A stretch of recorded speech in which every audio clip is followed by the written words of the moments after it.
নিজের অধিকার যদি আমরা না ছিনিয়ে নিতে পারি বা নিজের অধিকার যদি আমরা না বুঝতে পারি, আমার মনে হয় মানুষ কোনো আমাদের অধিকার নেই। বিশেষ করে যারা পড়াশোনা করছো বা যারা করছেন আর কি, তারা কিন্তু এটা মাথায় রাখবেন যে আপনি এত কষ্ট করে পড়াশোনা করেছেন, সে জায়গায় এসছেন, আপনি দেখছেন আপনার সম্প্রদায়ের মানুষ নয়, অথচ সেই সিটটা আর কি উনি পেয়ে যাচ্ছেন, তাহলে আপনার দুঃখ লাগবে। সমাজ একটা একটা সম্প্রদায় যদি ঠিক পথে নিজেকে নিয়ে যেতে চায়, তার মানে হচ্ছে শিক্ষা। সে শিক্ষাটা যদি পেতে হয় তাহলে নিজের অধিকারটা পেতে হবে। সে অধিকার থেকে কেউ যদি তোমাদের বঞ্চিত করে, তো আমাদের সেখানে কিন্তু যে যেমন ভাবে হোক আর কি, যে স্ট্যাটাসই হোক আর কি, সেই জিনিসটাকে আমাদের এগিয়ে আসতে হবে।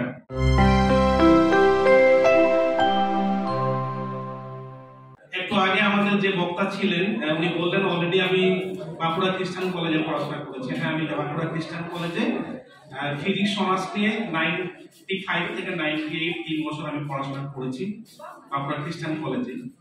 তারপরে আমি যাদবপুর বিশ্ববিদ্যালয় থেকে বিটেক পড়াশোনা করার পর যাদবপুর থেকে আমি এমটেক করি।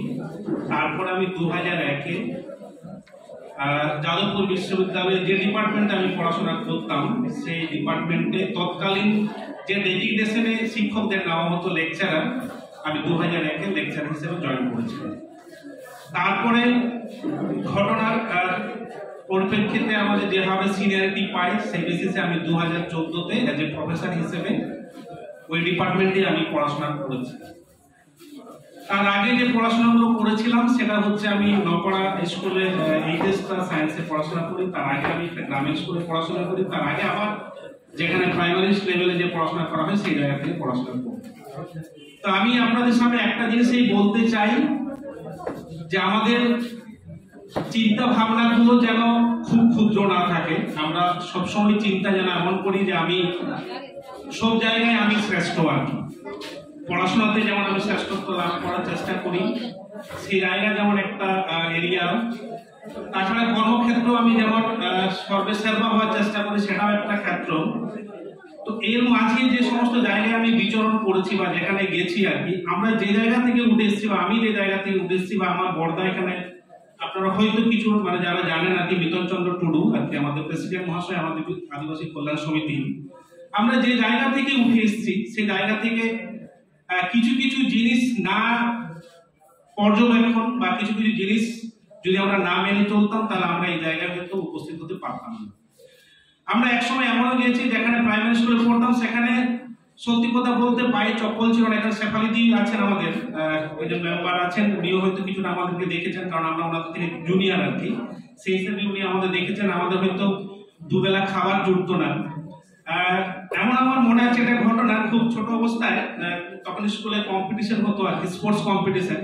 তো সেখানে হয়তো আমার প্যান্টের বোতাম ছিঁড়ে গেছে, তাও আর কি আমি প্রতিযোগিতামূলক আর কি পার্টিসিপেট করেছি আর কি। তার মানে কি আমাদের লক্ষ্যটা ঠিক রাখতে হবে আর কি। আমরা যে জায়গা থেকে উঠে এসেছি সেই জায়গা থেকে আমরা কোনোদিনও ভাবিনি যে বিদেশে গিয়ে আর কি আমরা কোথাও একটা এজ এ ভিজিটিং প্রফেসর হিসেবে লেকচারশিপ দেবো। তো আমি 2020-তে, 2019-এ, 2018-তে আমি 3টে দেশে যাই। সেই যেখানে গিয়ে আর কি ওই বিশ্ববিদ্যালয়ে গিয়ে আমি আমার কর্মক্ষেত্রে যা কাজ করি আর কি রিসার্চের, সেই জায়গা থেকে আমি কিন্তু আমাদের বক্তব্য আর কি তুলে ধরে চাই। তো আমার একটাই বলার যে আমি যে জায়গায় এসেছি, আপনারা বিশেষ করে যুবদের কাছে আমার একটা মেসেজ থাকবে আর কি, আপনারা পড়াশোনাটা করুন, পড়াশোনা তো অবশ্যই করবেন, পড়াশোনার মধ্যে কোনো বিকল্প নেই। শিক্ষাটা এমন একটা জিনিস যে শিক্ষাটা হচ্ছে আমাদের সমাজকে, নিজেকে, নিজের পরিবারকে, নিজের সমাজ থেকে শুরু করে সমস্ত জায়গায় যে জায়গাগুলো লিঙ্ক আছে সেই জায়গাগুলোকে আরো এগিয়ে নিয়ে যাওয়ার জন্য একটা পথ প্রদর্শক হিসেবে আমার মনে হয় কাজ করে আর কি। তো আমি একটা জিনিস বলতে চাই যে আমি যদি শিডিউল ট্রাইব সার্টিফিকেটটা যদি না পেতাম বা এটার 100% যদি আমি ব্যবহার না করাতে পারতাম বা না পেতাম, তাহলে আমি হয়তো এই জায়গায় আসতে পারতাম। এটা আমার বলতে দ্বিধা নেই। আমি আজকে শিডিউল ট্রাইব ক্যান্ডিডেট বা একজন এই আদিবাসী সম্প্রদায়ের মানুষ বলে আর কি আমি হয়তো এই জায়গায় পেরেছি আর। তো এখন ভাবতে খুব ভয়ঙ্কর একটা পরিস্থিতি আর কি। আমরা যে সময়টা ছিলাম হয়তো অত মিডিয়ার রমরম বাজার ছিল না, সেই ক্ষেত্রে হয়তো অতটা বোঝা যেত না যে কিরকম ভাবে আর কি আমাদের যে সাংবিধানিক অধিকার, সেই অধিকার থেকে আমরা বঞ্চিত হচ্ছি। এটা কিন্তু সবাইকে মনে রাখতে হবে, বিশেষ করে যারা পড়াশোনা করছো বা যারা করছেন আর কি, তারা কিন্তু এটা মাথায় রাখবেন যে আপনি এত কষ্ট করে পড়াশোনা করেছেন, সে জায়গায় এসছেন, আপনি দেখছেন আপনার সম্প্রদায়ের মানুষ নয়, অথচ সেই সিটটা আপনি উনি পেয়ে যাচ্ছেন, তাহলে আপনার দুঃখ লাগবে না? আপনার খারাপ লাগবে না? যদি খারাপ না লাগে তাহলে আপনার পড়াশোনা করার কোনো সদিচ্ছা নেই, কোনো অধিকার নেই। নিজের অধিকার যদি আমরা না ছিনিয়ে নিতে পারি বা নিজের অধিকার যদি আমরা না বুঝতে পারি, আমার মনে হয় মানুষ হওয়ার কোনো আমাদের অধিকার নেই। আমি একটা মেসেজ সবাইকে আমি রিকোয়েস্ট করবো, আপনারা সবাই ভালোভাবে এটাকে মনে রাখবেন যে আপনি যে ক্যাটাগরিতে আছেন সেই ক্যাটাগরি হয়তো আমি আজকে আমার কিছু করার নেই, আমি যে জায়গায় গেছি আমি হয়তো আমার সম্প্রদায় আমার ওই রিজার্ভেশনটা না পেলেও চলবে, কিন্তু একটা জিনিস পেলে একটু সোসাইটি বলে তো কিছু একটা বস্তু আছে যে আপনি আপনার সমাজ বা আপনার যে অধিকার, আপনি অধিকারগুলোকে সুরক্ষিত করতে পারছেন কিনা, সেটা বিভিন্ন অ্যাঙ্গেল থেকে হতে পারে। আপনি যে জায়গায় আছেন সেখানে যদি কোনো একটা লিস্ট আপনি দেখতে পান, সেখান থেকে আপনি বলতে পারেন যে এই লিস্টটা মনে হচ্ছে যেন আমার সাসপিসিয়াস। এখন তো খুব সুন্দর আপনারা একটা ছাতার তলায় এসেছেন, যে সংগঠনটা আমাদের কাজ করছেন সেটা একটা বলতে পারে এটা ছাতার তলা, আপনারা সেই ছাতার তলায় অন্তত আসুন, সেই জায়গায় আপনি কমপ্লেন করুন, তাহলে অন্তত বুঝতে পারবেন যে কোথায় কোথায় কি অসুবিধা হচ্ছে। আপনি কলেজ সার্ভিস থেকে শুরু করে ইভেন আপনি যখন কোনো জায়গায় অ্যাডমিশন হচ্ছে সেখান থেকে আপনি দেখতে পাবেন যে আপনার পরিচিত যে সমস্ত এনলিস্টেড ক্যাটাগরি আছে সেই ক্যাটাগরির লোকজন বাদ দিয়েও কিন্তু কেউ কেউ পেয়ে যাচ্ছে, তাহলে আপনার মনে হবে না? আপনার মনে হওয়া উচিত নয়? আমি যখন কোনো জায়গায় ভেরিফিকেশন করি, হয়তো জয়েন্ট এন্ট্রান্স কাউন্সিলিং এর যখন এডমিশন হয় ফার্স্ট ইয়ারে, তখন আমার কিন্তু মনে হয় যে এগুলো যেন সন্দেহ, আমি তখন তৎক্ষণাৎ চেষ্টা করি যে এইগুলোকে প্রপার চ্যানেলে কিভাবে আর কি জিনিসটাকে সাসপিসিয়াস ওয়েতে আর কি সেগুলোকে ইনভেস্টিগেশন করে আমরা একটা ছাতার তলায় নিয়ে আসতে পারি যে হ্যাঁ সত্যি সত্যি যেখানে আপনার হয়তো একটু আগে আমাদের পার্সোনাল বলছিলেন যে যেখানে যদি 5টা সিট থাকে আপনি দেখবেন হয়তো 5টা টাইটেল আর কি আমাদের 40টার মধ্যে নেই আর কি, তাহলে আপনার দুঃখ হবে না? এগুলো কিন্তু আমাদের সবারই ভাবা উচিত, যুব সম্প্রদায়ের বেশি করে ভাবা উচিত। এই কারণেই বলছি, আপনারা বিভিন্ন জায়গায় আছেন, বিভিন্ন স্কুলে আছেন, বিভিন্ন কলেজে আছেন, বিভিন্ন মেডিকেল থেকে শুরু করে বিভিন্ন এডমিনিস্ট্রেটিভ সেকশনে আছেন, তো আমরা যদি আরো বেশি বেশি করে নিজের অধিকারকে যদি আমরা বুঝতে পাই বা বুঝতে পারি, সেটার জন্য পড়াশোনা করতে হবে।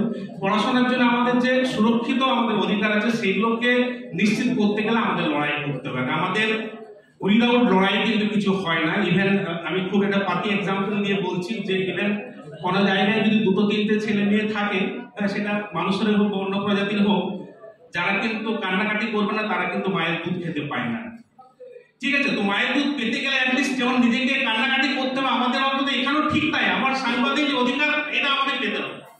আমি আদিবাসী, তো সেই আদিবাসীর মধ্যে যারা যারা অন্তত আমি মনে করি ওয়েস্ট বেঙ্গল হোক বা যেখানে ইন্ডিয়া যেখানে হোক, আমি ওয়েস্ট বেঙ্গল কথাই বলছি, আমাদের সমস্ত মেম্বারদের বা সমস্ত লোকজনের অন্তত আমাদের এই জিনিসটা ইস্যু নিয়ে ভাবা উচিত যে সত্যি সত্যি আমি তো আদিবাসী হিসেবে নিজেকে ট্রিট করছি, তাহলে আদিবাসী যে সমস্ত জিনিসগুলো নিয়ে বঞ্চিত হচ্ছে সেগুলো নিয়ে কি আমাদের একটু বলার কোনো মন থেকে চাইবে না?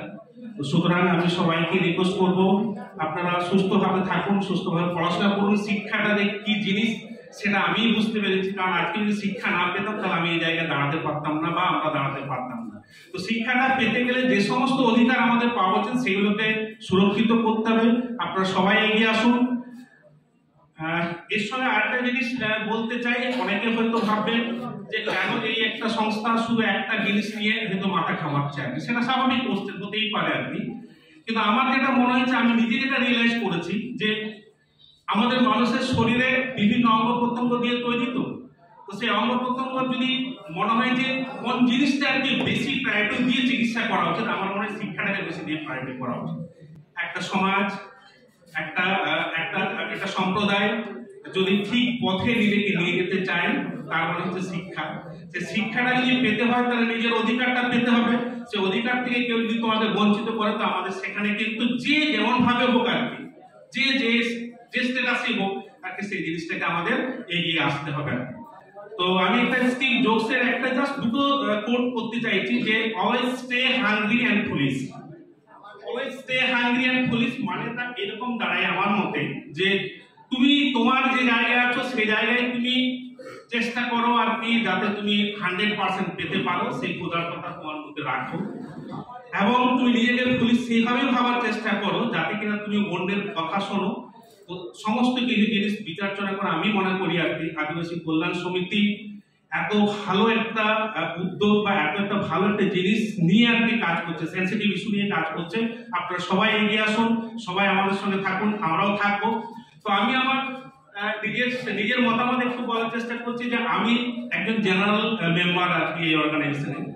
তো আমি জানি না আমাদের যারা নেতৃত্ব আছেন তারা আমাকে সেটা সাই দেবেন কিনা। আমি কিন্তু আজীবন আর কি মেম্বারশিপ হতে চাই আর কি এই একটা সংস্থার জন্য। সত্যি সত্যি আর কি সংস্থা কাজ করতে হলে আমার রিলেশন থেকে আমার এটা বড় ব্যক্ত আর কি। যদি আপনারা পারমিশন দেন আমি কিন্তু আজীবন আর কি যতদিন আমি বেঁচে থাকবো, যতদিন এই সংস্থা থাকবে, আমি আপনাদের পাশে আছি। যেমন ভাবে হোক, সেটা অন্যভাবেও হতে পারে আর কি, অনেকগুলো ভাবে তোমার একটা অর্গানাইজেশনকে সাহায্য করা যেতে পারে। আমি সেই সাহায্যের হাত আমি বাড়িয়ে এই বলে আমার বক্তব্য আমি শেষ করছি।